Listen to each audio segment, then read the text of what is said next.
Guardaci qua tutti.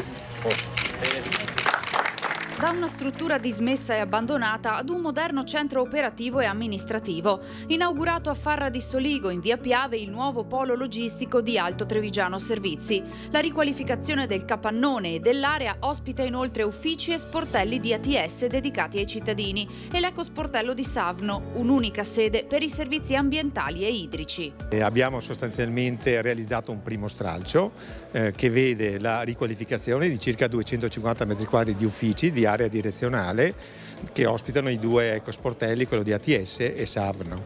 E poi abbiamo riqualificato questa porzione di magazzino che vedete alle mie spalle di circa 400 metri quadri, peraltro come opera strategica. L'importo dell'investimento è di circa 2 milioni di euro.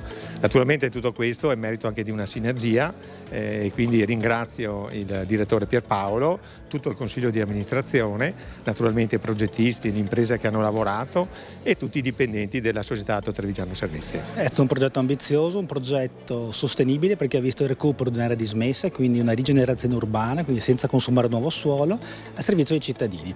Adesso è un'azienda pubblica partecipata ai 51 comuni soci. Quest'oggi inauguriamo uno sportello insieme a un'altra azienda del territorio che è la Savno, quindi un unico luogo per dare due servizi al cittadino. Un modello di rigenerazione urbana sostenibile e funzionale senza consumo di nuovo suolo. Un doppio servizio in un unico posto.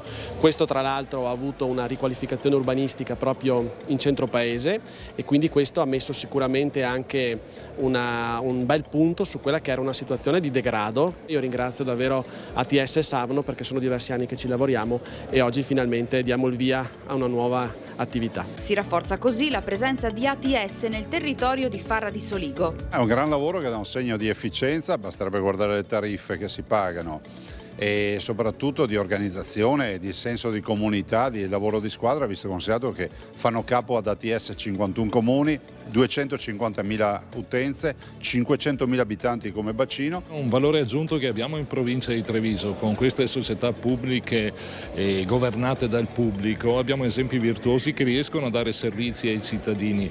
I cittadini trovano dei punti di riferimento in questi poli logistici. Il mio applauso va ad ATS per aver fatto anche seguito un indirizzo che avevamo dato come soci, cioè quello di investire in proprietà private, no? E quindi qui lo facciamo con un esempio di rigenerazione urbana. Più servizi accorpati che faciliteranno i cittadini. Alto Trevigiano Servizi dunque continua ad investire per il benessere dell'intero territorio.